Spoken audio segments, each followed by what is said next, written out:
Hello students, welcome back to my channel. I hope ਤੁਸੀਂ ਸਾਰੇ ਠੀਕ ਹੋਵੋਗੇ। ਸੋ ਅੱਜ ਮੈਂ ਤੁਹਾਡੇ ਲਈ ਲੈ ਕੇ ਆਈ ਹਾਂ BA 5th ਸਮੈਸਟਰ ਹਿਸਟਰੀ ਦਾ ਸਿਲੇਬਸ, ਜੋ ਕਿ ਵਰਡ ਹਿਸਟਰੀ ਦੇ ਨਾਲ ਰਿਲੇਟਡ ਆ। ਸੋ ਤੁਹਾਡਾ ਪੇਪਰ ਆ ਵਰਡ ਹਿਸਟਰੀ 1500 to 1870 AD, ਠੀਕ ਹੈ। ਸੋ ਵਿਸ਼ਵ ਦਾ ਇਤਿਹਾਸ ਦਾ ਇਸ ਵਾਰ ਤੁਹਾਡਾ ਸਿਲੇਬਸ ਜਿਹੜਾ ਆ ਉਹ ਵਿਸ਼ਵ ਦੇ ਨਾਲ ਰਿਲੇਟਡ ਆ। ਵਿਸ਼ਵ ਦਾ ਇਤਿਹਾਸ ਆ 1500 ਤੋਂ ਲੈ ਕੇ 1870 ਦੇ ਟਾਈਮ ਪੀਰੀਅਡ ਦੇ ਵਿੱਚ ਜੋ ਵੀ ਘਟਨਾਵਾਂ ਜਿਹੜੀਆਂ ਵਿਸ਼ਵ ਦੇ ਵਿੱਚ ਘਟੀਆਂ ਆ, ਠੀਕ ਹੈ, ਉਹਨਾਂ ਨੂੰ ਲੈ ਕੇ ਹੀ ਤੁਹਾਡਾ ਸਿਲੇਬਸ ਜਿਹੜਾ ਬਣਾਇਆ ਗਿਆ ਆ। ਸੋ ਪੇਪਰ ਦੇ ਬਾਰੇ ਤੁਹਾਨੂੰ ਪਤਾ ਹੀ ਹੈ ਕਿ ਤੁਹਾਡਾ ਪੇਪਰ 100 ਮਾਰਕਸ ਦਾ ਹੁੰਦਾ ਹੈ ਔਰ ਥਿਊਰੀ 90 ਦੀ ਔਰ ਇੰਟਰਨਲ ਅਸੈਸਮੈਂਟ ਜਿਹੜੀ 10 ਮਾਰਕਸ ਦੀ ਹੁੰਦੀ ਆ। ਸੋ ਪ੍ਰਾਈਵੇਟ ਕੈਂਡੀਡੇਟ ਨੂੰ ਜਿਹੜੀ ਅਸੈਸਮੈਂਟ ਜਿਹੜੀ ਆ ਨਹੀਂ ਦਿੱਤੀ ਜਾਂਦੀ। ਚਲਦੇ ਹਾਂ ਸਿਲੇਬਸ ਦੇ ਵੱਲ। ਸਿਲੇਬਸ ਦੇ ਵਿੱਚ ਅੱਗੇ ਵਧਣ ਤੋਂ ਪਹਿਲਾਂ ਮੈਂ ਤੁਹਾਨੂੰ ਦੱਸਦਾ ਕਿ ਸਿਲੇਬਸ ਨੂੰ ਜਿਹੜਾ ਸਮਝਣਾ ਤੁਹਾਡੇ ਲਈ ਬਹੁਤ ਜ਼ਰੂਰੀ ਆ। ਇਸ ਲਈ ਸਿਲੇਬਸ ਨੂੰ ਧਿਆਨ ਦੇ ਨਾਲ ਸੁਣਿਓ। ਪਹਿਲਾਂ ਤੁਹਾਨੂੰ ਸਿਲੇਬਸ ਦੇ ਬਾਰੇ ਪਤਾ ਹੋਣਾ ਚਾਹੀਦਾ, ਕਿਉਂਕਿ ਵਿਸ਼ਵ ਜਿਹੜਾ ਇਤਿਹਾਸ ਤੁਸੀਂ ਪੜ੍ਹਨ ਜਾ ਰਹੇ ਆ ਇਸ ਵਾਰੀ, ਵਰਲਡ ਹਿਸਟਰੀ ਜਿਹੜੀ ਤੁਸੀਂ ਪੜ੍ਹਨੀ ਆ ਉਹ ਤੁਹਾਡੇ ਲਈ ਨਿਊ ਇੱਕ ਜਿਹੜਾ ਆ ਕਨਸੈਪਟ ਹੈ, ਕਿਉਂਕਿ ਤੁਸੀਂ ਉਸ ਤੋਂ ਪਹਿਲਾਂ ਜਿਹੜਾ ਆ ਪੰਜਾਬ ਪੜ੍ਹਿਆ ਜਾਂ ਫਿਰ ਇੰਡੀਅਨ ਹਿਸਟਰੀ ਪੜ੍ਹੀ ਆ, ਠੀਕ ਹੈ। ਸੋ ਜਿਹੜਾ ਕਿ ਇਹਦੇ ਨਾਲ ਤੁਸੀਂ ਜਿਹੜੇ ਵਰਡ ਨਾਲ ਰਿਲੇਟਡ ਟੌਪਿਕਸ ਜਿਹੜੇ ਪਹਿਲਾਂ ਨਹੀਂ ਪੜ੍ਹੇ, ਸੋ ਤੁਹਾਡੇ ਲਈ ਇਹ ਸਾਰਾ ਕੁਝ ਨਿਊ ਆ। ਸੋ ਇਹਦੇ ਲਈ ਜ਼ਰੂਰੀ ਹੈ ਕਿ ਤੁਸੀਂ ਸਭ ਤੋਂ ਪਹਿਲਾਂ ਜਿਹੜਾ ਇਸ ਦੀ ਪ੍ਰੈਪਰੇਸ਼ਨ ਕਰਨ ਤੋਂ ਪਹਿਲਾਂ ਜਿਹੜਾ ਤੁਸੀਂ ਸਿਲੇਬਸ ਨੂੰ ਚੰਗੇ ਤਰੀਕੇ ਦੇ ਨਾਲ ਸਮਝ ਲਓ। ਔਰ ਇਸ ਦੇ ਨਾਲ ਹੀ ਮੈਂ ਇਸ ਵੀਡੀਓ ਦੇ ਐਂਡ ਵਿੱਚ ਤੁਹਾਨੂੰ ਜਿਹੜਾ ਆ ਜ਼ਰੂਰ ਦੱਸ ਦੂੰਗੀ ਕਿ ਤੁਸੀਂ ਲੌਂਗ ਦੇ ਲਈ ਕਿਹੜੇ ਜਿਹੜੇ ਕੁਐਸਚਨਸ ਆ ਉਹ ਤਿਆਰ ਕਰਨੇ ਆ। ਸੋ ਤੁਹਾਡੀ ਕਨਫਿਊਜ਼ਨਸ ਜਿਹਦੇ ਨਾਲ ਦੂਰ ਹੋ ਜਾਣਗੀਆਂ ਔਰ ਤੁਹਾਡੇ ਕੋਲ ਇੱਕ ਜਿਹੜੇ ਸਿਲੇਬਸ ਜਿਹੜਾ ਆ ਉਹ ਜਿਹੜਾ ਆ ਤੁਹਾਡੇ ਕੋਲ ਛੋਟਾ ਕਰਕੇ ਤੁਹਾਡੇ ਕੋਲ ਜਿਹੜਾ ਅਵੇਲੇਬਲ ਹੋਊਗਾ ਕਿ ਤੁਸੀਂ ਜਿਹਦੇ ਵਿੱਚੋਂ ਆਪਣਾ ਜਿਹੜਾ ਆ ਕੁਐਸਚਨਸ ਈਜ਼ੀਲੀ ਤਿਆਰ ਕਰ ਸਕਦੇ ਹਾਂ। ਸਾਰੀ ਕਨਫਿਊਜ਼ਨਸ ਤੁਹਾਡੀ ਖਤਮ ਹੋ ਚੁੱਕੀ ਕਿ ਅਸੀਂ ਕਿਹੜੇ ਟੌਪਿਕ ਕਰਨੇ ਆ ਔਰ ਕਿਹੜੇ ਜਿਹੜੇ ਅਸੀਂ ਸ਼ਾਰਟ ਦੇ ਲਈ ਤਿਆਰ ਕਰਨੇ ਆ। ਸੋ ਉਹਦੇ ਲਈ ਮੈਂ ਤੁਹਾਨੂੰ ਜਿਹੜਾ ਆ ਲਾਸਟ ਦੇ ਵਿੱਚ ਜ਼ਰੂਰ ਦੱਸ ਦੂੰਗੀ। ਸੋ ਸਿਲੇਬਸ ਨੂੰ ਧਿਆਨ ਦੇ ਨਾਲ ਸੁਣ ਲਓ ਕਿ ਸਿਲੇਬਸ ਦੇ ਵਿੱਚ ਤੁਹਾਡੇ ਕੋਲ ਕੀ ਪੁੱਛਿਆ ਗਿਆ ਆ, ਠੀਕ ਹੈ। ਸੋ ਇਹਦੇ ਨਾਲ ਅਗਰ ਤੁਹਾਨੂੰ ਸਿਲੇਬਸ ਜਿਹੜਾ ਸਮਝ ਲਓਗੇ ਤਾਂ ਤੁਹਾਡਾ ਇੰਟਰਸਟ ਜਿਹੜਾ ਹੈ ਪੜ੍ਹਨ ਦੇ ਵਿੱਚ ਬਣ ਜਾਊਗਾ। ਸੋ ਚੱਲਦੇ ਹਾਂ ਯੂਨਿਟ 1 ਦੇ ਵੱਲ, ਹੈ ਨਾ। ਸਭ ਤੋਂ ਪਹਿਲਾਂ unit 1 world around 1500 feudalism, features and its decline, rise of mercantilism and its impact। so word around 1500, ठीक है। विश्व 1500 ਦੇ ਆਸ-ਪਾਸ। ਸੋ 1500 ਦੇ ਆਸ-ਪਾਸ ਵਿਸ਼ਵ ਜਿਹੜਾ ਆ ਉਹਦੇ ਬਾਰੇ ਪੁੱਛਿਆ ਗਿਆ ਆ। ਸਭ ਤੋਂ ਪਹਿਲਾਂ ਫਿਊਡਲਿਜ਼ਮ ਪੁੱਛਿਆ ਗਿਆ ਆ, ਠੀਕ ਹੈ। ਫੀਚਰਸ ਪੁੱਛੇ ਔਰ ਇਟਸ ਡਿਕਲਾਈਨ। ਦੋ ਕੁਐਸਚਨ ਬਣਦੇ ਆ। ਫਸਟ ਦੇ ਵਿੱਚ ਆਪਾਂ ਦੇਖੀਏ ਤਾਂ ਸਮੰਤਵਾਦ, ਠੀਕ ਹੈ। ਸਮੰਤ ਅਗਰ ਤੁਹਾਨੂੰ ਯਾਦ ਹੋਵੇ ਹਿਸਟਰੀ ਦੇ ਵਿੱਚ ਪਹਿਲਾਂ ਵੀ ਬਹੁਤ ਵਾਰ ਸਮੰਤ ਆ ਚੁੱਕੇ ਆ, ਠੀਕ ਹੈ। ਸਮੰਤ ਜਿਹੜਾ ਆ ਸਮੰਤਵਾਦ ਕੀ ਸੀ ਯੂਰਪ ਦੇ ਵਿੱਚ, ਕਿਉਂਕਿ ਅਸੀਂ ਇੰਡੀਆ ਦੇ ਵਿੱਚ ਤਾਂ ਸਮੰਤਵਾਦ ਪੜ੍ਹਿਆ ਹੋਇਆ ਆ, ਹੈ ਨਾ। ਅਤੇ ਜਿਹੜਾ ਆ ਯੂਰਪ ਦੇ ਵਿੱਚ ਵੀ ਸਮੰਤਵਾਦ ਸੀਗਾ। ਉਹ ਕਿਹੋ ਜਿਹਾ ਸੀ, ਉਹਦੀਆਂ ਵਿਸ਼ੇਸ਼ਤਾਵਾਂ ਕੀ ਸੀਆਂ, ਫੀਚਰਸ ਕੀ ਸੀਗੇ ਨਾ। ਡਿਕਲਾਈਨ, ਫਿਰ ਉਹਦਾ ਪਤਨ ਕਿਵੇਂ ਹੋਇਆ, ਕੀ ਕਾਰਨ ਸੀਗੇ ਉਸਦੇ ਪਤਨ ਦੇ। ਸੋ ਇਹ ਕੁਐਸਚਨ ਆ। ਔਰ ਉਸ ਤੋਂ ਬਾਅਦ rise of mercantilism and its impact, ਠੀਕ ਹੈ। ਰਾਈਜ਼ ਆਫ ਮਰਕੈਂਟਲਿਜ਼ਮ ਜਿਹੜਾ ਆ ਵਣਜਵਾਦ ਕੀ ਸੀਗਾ ਔਰ ਇਹਦੇ ਕੀ ਪ੍ਰਭਾਵ ਪਏ। ਵਣਜਵਾਦ, ਠੀਕ ਹੈ। ਜਦੋਂ ਯੂਰਪ ਦੇ ਵਿੱਚ ਇੱਕ ਦੌੜ ਲੱਗ ਜਾਂਦੀ ਆ ਵੱਧ ਤੋਂ ਵੱਧ ਸੋਨਾ ਚਾਂਦੀ ਪ੍ਰਾਪਤ ਕਰਨ ਦੇ ਲਈ, ਆਪਣੇ ਦੇਸ਼ ਨੂੰ ਜਿਹੜਾ ਆ ਫਾਈਨੈਂਸ਼ੀਅਲੀ ਤੌਰ ਦੇ ਉੱਤੇ ਸਟਰੋਂਗ ਕਰਨ ਦੇ ਲਈ ਜਦੋਂ ਐਫਰਟਸ ਕਰਨੇ ਸਟਾਰਟ ਕਰਦੇ ਆ, ਕਿਉਂ ਕਰਦੇ ਆ, ਕੀ ਉਹਨਾਂ ਦੇ ਮਨ ਵਿੱਚ ਕੀ ਆਇਆ ਜਾਂ ਉਹਨੇ ਕੀ ਦੇਖਿਆ ਜਾਂ ਕਿਹੋ ਜਿਹੀ ਸਿਚੁਏਸ਼ਨ ਕਿਵੇਂ ਬਣੀ ਕਿ ਸਾਰਿਆਂ ਦੇ ਵਿੱਚ ਇੱਕ ਦੌੜ ਲੱਗ ਗਈ ਯੂਰਪ ਦੇ ਵਿੱਚ ਵੀ ਵੱਧ ਤੋਂ ਵੱਧ ਸੋਨਾ ਚਾਂਦੀ ਪ੍ਰਾਪਤ ਕਰਕੇ ਆਪਣੇ ਦੇਸ਼ ਨੂੰ ਸਟਰੋਂਗ ਕਰਨਾ ਆ ਔਰ ਇਹਦੇ ਪ੍ਰਭਾਵ ਕੀ ਪੈਂਦੇ ਆ, ਠੀਕ ਹੈ। ਸੋ ਇਹ ਦੋ ਕੁਐਸਚਨ ਆ, ਵਣਜਵਾਦ ਆ ਔਰ ਇੱਕ ਸਮੰਤਵਾਦ ਆ। ਦੋ ਕੁਐਸਚਨ ਨਿਕਲਦੇ ਆ। ਉਸ ਤੋਂ ਬਾਅਦ ਅੱਗੇ ਚੱਲੀਏ ਤੇ ਸੈਕਿੰਡ ਜਿਹੜੀ ਤੁਹਾਡੀ ਆਪਸ਼ਨ ਆ ਉਹਦੇ ਵਿੱਚ ਪੋਲੀਟੀਕਲ ਰਿਲੀਜੀਅਸ ਚੇਂਜਸ ਪੁੱਛਿਆ ਗਿਆ ਆ। ਰਿਨਾਈਸੈਂਸ, ਰੀਫੋਰਮੇਸ਼ਨ, ਠੀਕ ਹੈ। ਰਿਨਾਈਸੈਂਸ ਜਿਹੜਾ ਆ ਉਹ ਪੁਨਰ ਜਾਗਰਣ, ਠੀਕ ਹੈ। ਇਸੇ ਤਰ੍ਹਾਂ ਯੂਰਪ ਦੇ ਵਿੱਚ ਜਿਹੜੀਆਂ ਚੇਂਜਸ ਹੁੰਦੀਆਂ ਆ ਰਾਜਨੀਤਿਕ ਅਤੇ ਧਾਰਮਿਕ ਕੁਛ ਚੇਂਜਸ ਹੋਈਆਂ, ਠੀਕ ਹੈ। ਧਿਆਨ ਨਾਲ ਸੁਣਿਓ। ਪਹਿਲਾਂ ਰਾਜਨੀਤਿਕ ਆ ਫਿਰ ਧਾਰਮਿਕ ਆ, ਇਹ ਬਦਲਾਵ ਆਉਂਦੇ ਰਾਜਨੀਤਿਕ ਅਤੇ ਧਾਰਮਿਕ। ਰਿਨਾਈਸੈਂਸ ਜਿਹੜਾ ਪੁਨਰ ਜਾਗਰਣ ਕਿੱਦਾਂ ਆ, ਅਵੇਅਰਨੈਸ ਕਿੱਦਾਂ ਆਉਂਦੀ ਉਹਨਾਂ ਦੇ ਵਿੱਚ, ਹੈ ਨਾ।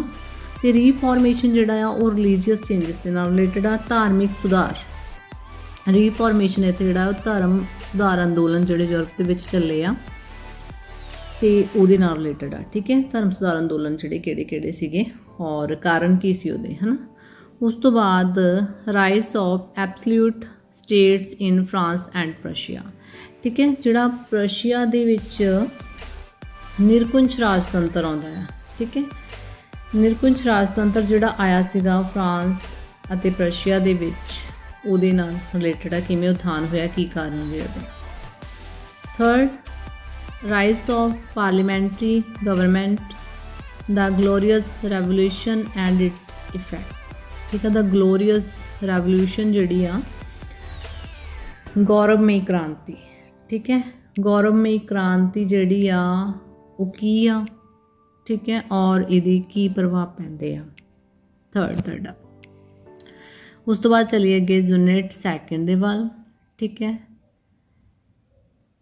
The American Revolution, its social, political and economic causes and its consequences, ਠੀਕ ਹੈ। ਸੋ ਅਮਰੀਕਨ ਜਿਹੜੀ ਅਮਰੀਕਾ ਦੀ ਜਿਹੜੀ ਕ੍ਰਾਂਤੀ ਸੀਗੀ, ਠੀਕ ਹੈ, ਅਮਰੀਕਾ ਦੀ ਕ੍ਰਾਂਤੀ ਦੇ ਵਿੱਚ ਜਿਹੜੇ ਕਾਰਨ ਜਿਹੜੇ ਸੀਗੇ ਸਮਾਜਿਕ, ਰਾਜਨੀਤਿਕ ਅਤੇ ਆਰਥਿਕ ਕਾਰਨ, ਉਹ ਕਿਹੜੇ ਕਾਰਨ ਸੀਗੇ ਜਿਨ੍ਹਾਂ ਕਰਕੇ ਅਮਰੀਕਾ ਦੇ ਵਿੱਚ ਜਿਹੜੀ ਆ ਕ੍ਰਾਂਤੀ ਆਉਂਦੀ ਆ,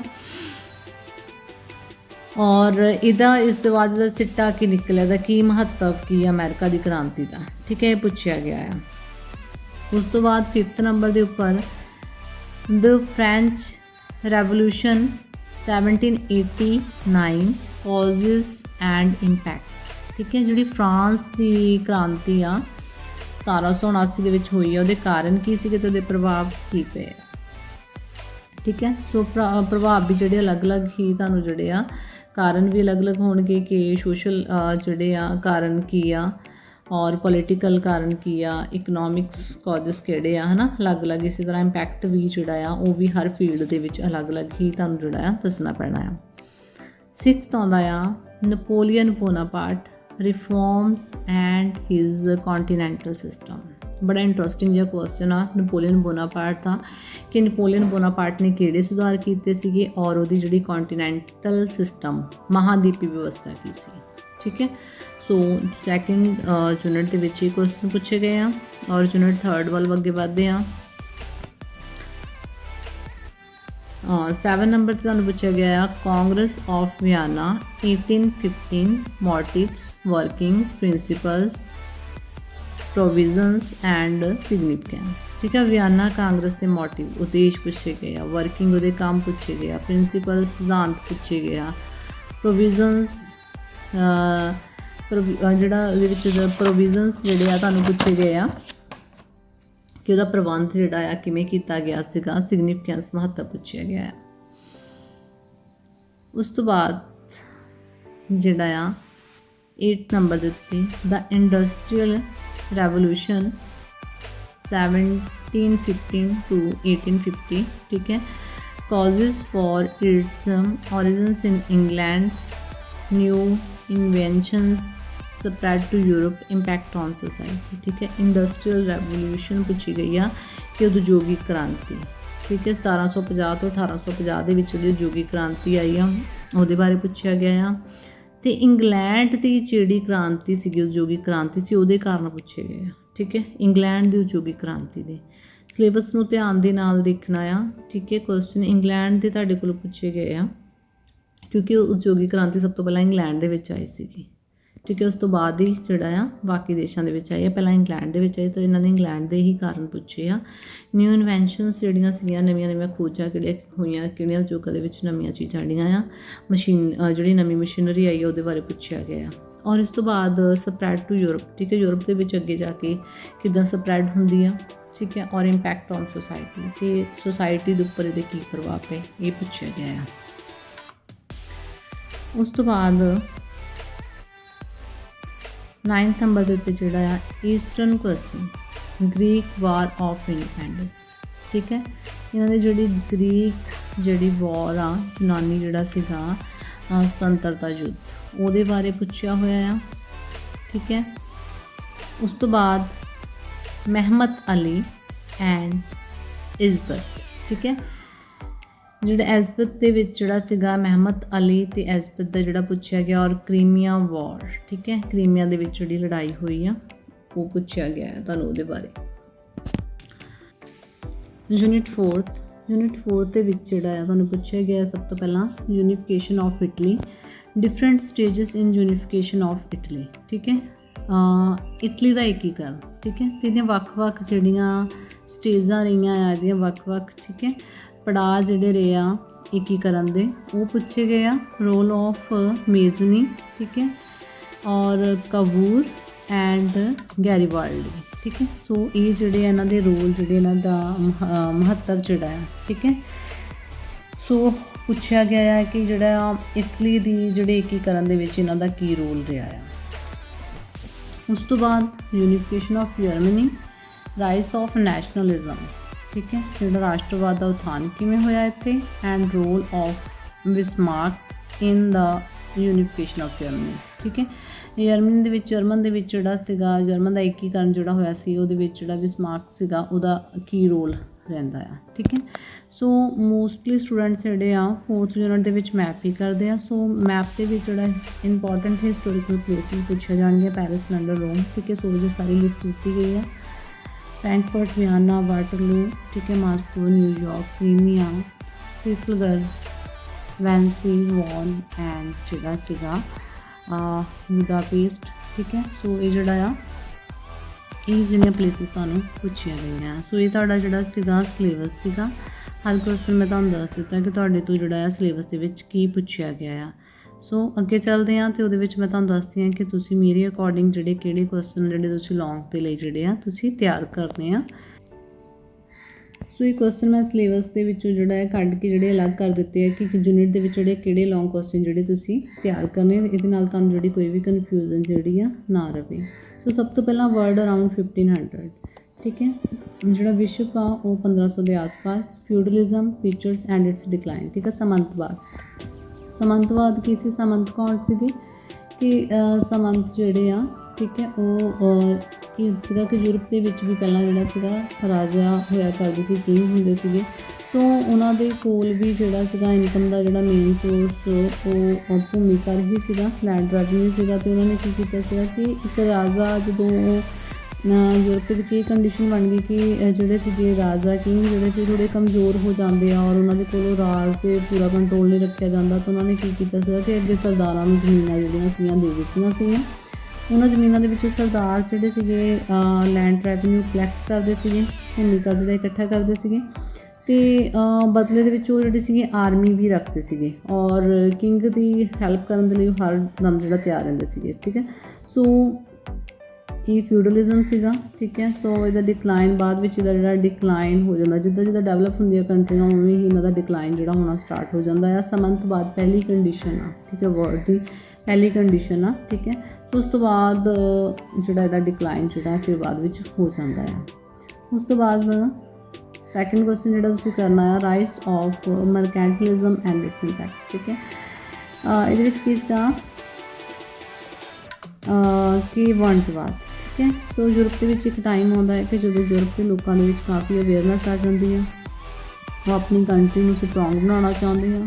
ਠੀਕ ਹੈ, ਸੋ ਉਹਨਾਂ ਨੇ ਕੀ ਕੀਤਾ ਕਿ ਆਪਣੀ ਕੰਟਰੀ ਨੂੰ ਵਪਾਰ ਦੇ ਜ਼ਰੀਏ ਸਟਰੋਂਗ ਬਣਾਉਣ ਦੀ ਕੋਸ਼ਿਸ਼ ਕੀਤੀ ਹੈ। ਇੱਕ ਦੌੜ ਲੱਗੀ ਹੈ ਜਿਹਦੇ ਵਿੱਚ ਵੱਧ ਤੋਂ ਵੱਧ ਹਰ ਕੰਟਰੀ ਜਿਹੜਾ ਸੋਨਾ ਚਾਂਦੀ ਪ੍ਰਾਪਤ ਕਰਨਾ ਚਾਹੁੰਦੀ ਆ ਔਰ ਆਪਣੀ ਕੰਟਰੀ ਨੂੰ ਜਿਹੜਾ ਬਾਕੀ ਕੰਟਰੀਆਂ ਤੋਂ ਅੱਗੇ ਰੱਖਣਾ ਚਾਹੁੰਦੀ ਆ। ਸੋ ਇਹ ਜਿਹੜਾ ਆ ਉਸ ਟਾਈਮ ਉਥਾਨ ਹੋਇਆ, ਉਹਦੇ ਕੀ ਕਾਰਨ ਆ ਉਹ ਦੱਸਣੇ ਅਸੀਂ ਔਰ ਇੰਪੈਕਟ ਕੀ ਪਿਆ। ਠੀਕ ਹੈ, ਜਦੋਂ ਸਾਰੇ ਯੂਰਪ ਦੇ ਵਿੱਚ ਇੱਕ ਦੌੜ ਲੱਗ ਗਈ ਕਿ ਵੱਧ ਤੋਂ ਵੱਧ ਵਪਾਰ ਰਾਹੀਂ ਆਪਣੇ ਦੇਸ਼ ਨੂੰ ਜਿਹੜਾ ਸਟਰੋਂਗ ਕੀਤਾ ਜਾਵੇ, ਫਾਈਨੈਂਸ਼ੀਅਲੀ ਤੌਰ ਦੇ ਉੱਤੇ ਸਟਰੋਂਗ ਕੀਤਾ ਜਾਵੇ, ਤਾਂ ਉਸ ਟਾਈਮ 'ਤੇ ਕੀ ਇੰਪੈਕਟ ਕੀ ਪੈਂਦੇ ਆ। ਠੀਕ ਹੈ, ਸੋ ਇਹ ਕੁਐਸਚਨ ਆ, ਦੋਨੋਂ ਈਜ਼ੀ ਕੁਐਸਚਨ ਆ।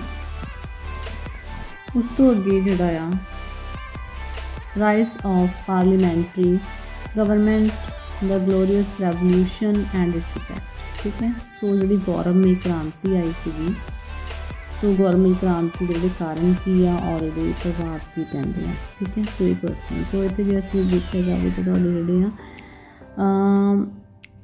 ਟੌਪਿਕ 3 ਹੀ ਬਣਦੇ, ਹਾਲਾਂਕਿ ਇਹਨਾਂ ਵਿੱਚ 2-2 ਕੁਐਸਚਨ ਬਣਦੇ ਲੇਕਿਨ ਟੌਪਿਕ 3 ਹੀ ਆ। ਠੀਕ ਹੈ, ਫਿਊਡਲਿਜ਼ਮ ਆ ਗਿਆ, ਮਰਕੈਂਟਲਿਜ਼ਮ ਆ ਗਿਆ ਔਰ ਗਲੋਰੀਅਸ ਰੈਵੋਲਿਊਸ਼ਨ ਆ ਗਈ। ਠੀਕ ਹੈ, ਮੈਂ ਪੰਜਾਬੀ ਦੇ ਵਿੱਚ ਵੀ ਇਹਨੂੰ ਲਿਖਿਆ ਹੋਇਆ ਆ ਤਾਂ ਜੋ ਕੋਈ ਵੀ ਕਨਫਿਊਜ਼ਨ ਤੁਹਾਨੂੰ ਨਾ ਰਹੇ। ਸਮੰਤਵਾਦ ਦੀ ਵਿਸ਼ੇਸ਼ਤਾ ਅਤੇ ਪਤਨ। ਠੀਕ ਹੈ, ਸੋ ਅਸੀਂ ਇਹਦੇ ਵਿੱਚ ਵਿਸ਼ੇਸ਼ਤਾਵਾਂ ਦੱਸਾਂਗੇ ਕਿ ਸਮੰਤ ਦੀਆਂ ਵਿਸ਼ੇਸ਼ਤਾਵਾਂ ਕੀ ਹੁੰਦੀਆਂ, ਫਿਰ ਉਹਦਾ ਪਤਨ ਕਿਵੇਂ ਹੋ ਗਿਆ। ਉਸ ਤੋਂ ਬਾਅਦ ਵਣਜਵਾਦ ਦਾ ਉਥਾਨ ਕਿਵੇਂ ਹੋਇਆ, ਕੀ ਕਾਰਨ ਹੈ ਵਣਜਵਾਦ ਦੇ ਉਥਾਨ ਦੇ ਲਈ, ਤਾਂ ਉਹਦਾ ਪ੍ਰਭਾਵ ਜਿਹੜਾ ਹੈ ਕੀ ਉਹਦੇ ਪ੍ਰਭਾਵ ਪੈਂਦੇ ਆ। ਗੌਰਵੀਂ ਕ੍ਰਾਂਤੀ ਕੀ ਸੀ, ਉਹਦੇ ਪ੍ਰਭਾਵ ਕੀ ਪ੍ਰਭਾਵ ਪਿਆ। ਸੈਕਿੰਡ ਯੂਨਿਟ ਦੇ ਵਿੱਚੋਂ ਤੁਸੀਂ ਕਰੋਗੇ the American revolution, its social, political and economic causes and its ਕੌਨਸੀਕੁਐਂਸਿਸ।